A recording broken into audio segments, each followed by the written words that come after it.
Hello students, BSc part 2 organic chemistry की इस class में हम फिनॉल्स की कुछ इंपॉर्टेंट रिएक्शंस डिस्कस करेंगे। इसमें FeCl3 के साथ अभिक्रिया करके फिनॉलों का परीक्षण करते हैं। इस अभिक्रिया में अलग अलग फिनॉलों से अलग अलग रंग प्राप्त होते हैं। जैसा कि आपको दिख रहा है, FeCl3 विलयन के साथ कुछ फिनॉल निम्न प्रकार के रंग देते हैं। फिनॉल और रिसोर्सिनॉल बैंगनी रंग देता है। कैटिकॉल और ऑर्थोक्रिसोल हरा रंग देते हैं। पैराक्रिसोल और मेटाक्रिसोल नीला और बैंगनी नीला रंग देते हैं। और क्विनॉल जो है ना, लाल रंग देता है। तो हम जब लैब में इनका टेस्ट करते हैं, ऑर्गेनिक कंपाउंड्स का या ऑर्गेनिक फंक्शनल ग्रुप का टेस्ट करते हैं, तो फिनॉल के परीक्षण FeCl3 के साथ करते हैं। और इसीलिए ये रिएक्शन इम्पॉर्टेंट है और रंग के आधार पर हम ये पहचान सकते हैं कि कौन सा फिनॉल हमें दिया है। इसके बाद में फिनॉल की एसिडिक कैरेक्टर को दर्शाने वाली जो प्रॉपर्टी है वो C6H5OH प्लस NaOH, और ये C6H5O माइनस Na प्लस बनाती है। फिनॉक्स के लवण बनाती है, फिनॉक्साइड। तीसरी जो रिएक्शन है वो अपचयन की है। अगर जिंक के साथ गर्म करें इसको, जिंक चूर्ण के साथ, तो फिनोलिक समूह अपचयित हो जाता है और बेंजीन बनती है।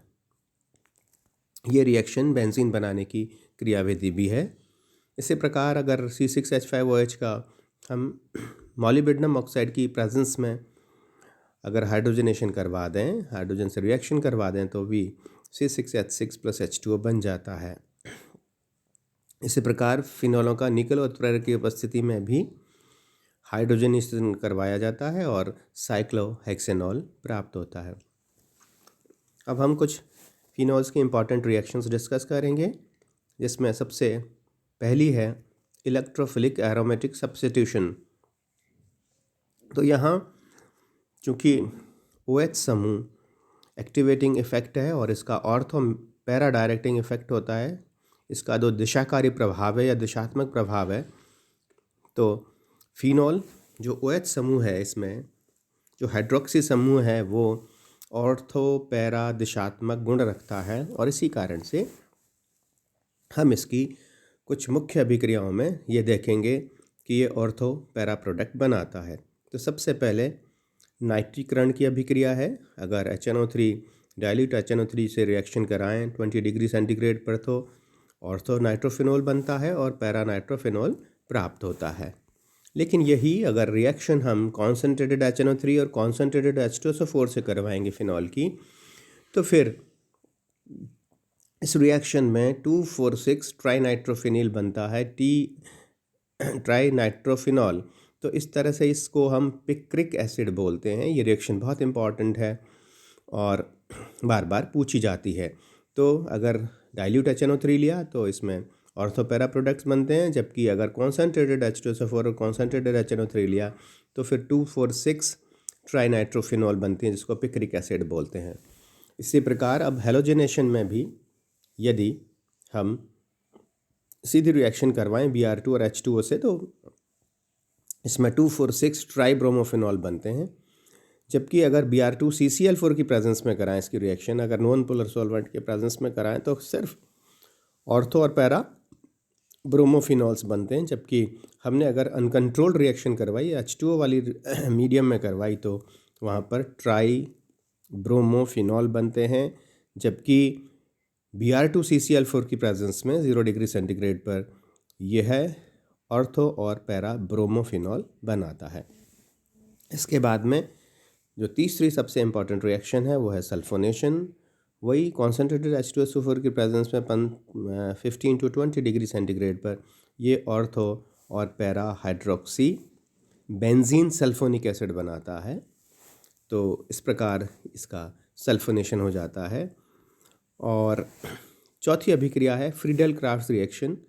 तो एल्किलीकरण और एसिलीकरण दोनों तरह की रिएक्शंस कंप्लीट होती हैं। CH3Cl AlCl3 की उपस्थिति में पैराक्रिसोल और ऑर्थोक्रिसोल बनाता है, जैसा कि रिएक्शन में दिखाया गया है। जबकि CH3COCl AlCl3 की उपस्थिति में पैरा हाइड्रोक्सी एसिटोफिनोन और ऑर्थो हाइड्रोक्सी एसिटोफिनोन बनता है। तो हाइड्रोक्सी एसिटोफिनोन की जो यील्ड है इसमें कम होती है, इसके लिए अपन फ्रीज रीअरेंजमेंट रिएक्शन कंप्लीट कराते हैं। इसके बाद में मर्क्यूरेशन होता है फिनॉल की प्रेजेंस, जब इसका एसीटेट के मर्क्यूरिक एसीटेट के साथ गर्म करते हैं तो ऑर्थो एसिटोटॉक्सी मर्क्यूरी फिनॉल बनता है। इसके बाद में इसमें फ्रीज रीअरेंजमेंट है।